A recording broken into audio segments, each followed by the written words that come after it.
to continue.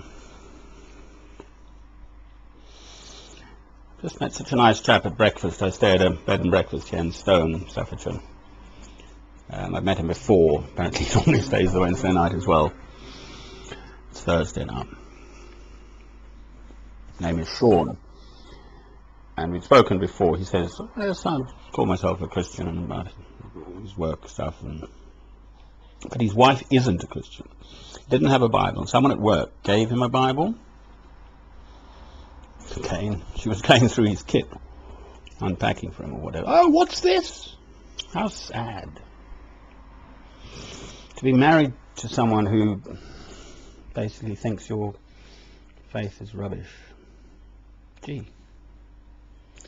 Awful. I can't imagine anything worse. Huh? The one person who you want to share all your love with, all your heart, all your everything about yourself,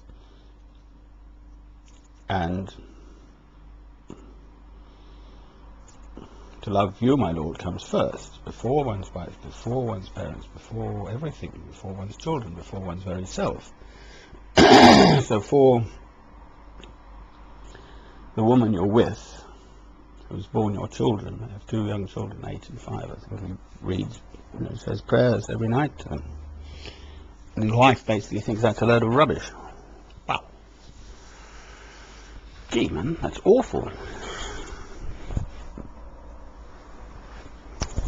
It's as if he's bringing in an ogre or a monster in the house. She is the ogre, the wife, and the monster. I was with a woman once. I was sort of engaged. You know. It was on a Thursday morning, actually. We lived together for quite a long time. I'm happier with someone in my arms, but not a false one. Anyway, she said,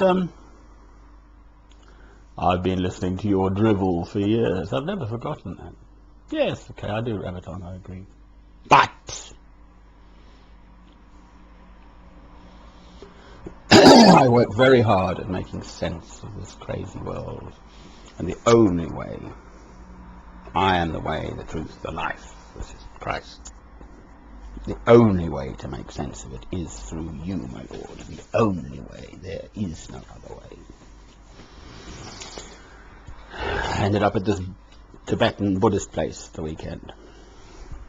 In Scotland. Got a lift up there. Well, they have spirituality, for sure. As do the Hindus or, I don't know, Jains, Sikhs, Eastern religions. But not God. God says, I am a jealous God. Thou shalt have no other gods but me. When Moses came down from the mountain with the 10 Commandments, they'd started making a golden calf. I hope I've got that story right. But anyway, the story of the golden calf, and poof, it was wiped away.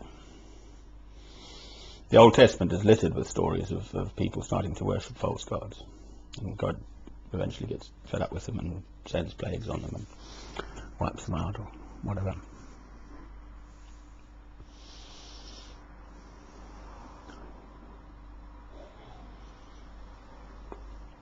I am a jealous God. Thou shalt have no other gods but me. And then God's word. He gave us his word through Christ. In the beginning was the word.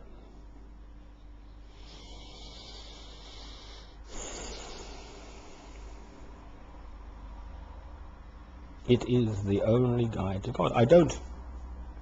I absolutely would defend the other fellows, as it were, right to believe in whatever they wish to believe in or nothing. I will not persecute them. Love does not include killing, of course, through the ages of the Christians, Spanish Inquisition, all the rest of it. Copernicus or Galileo, wasn't it, who said the earth wasn't flat, and that is wrong. People get it wrong. And at that point, religious persecution is wrong and false. I love you, my Lord, with all my heart and all my soul and all my mind and all my strength.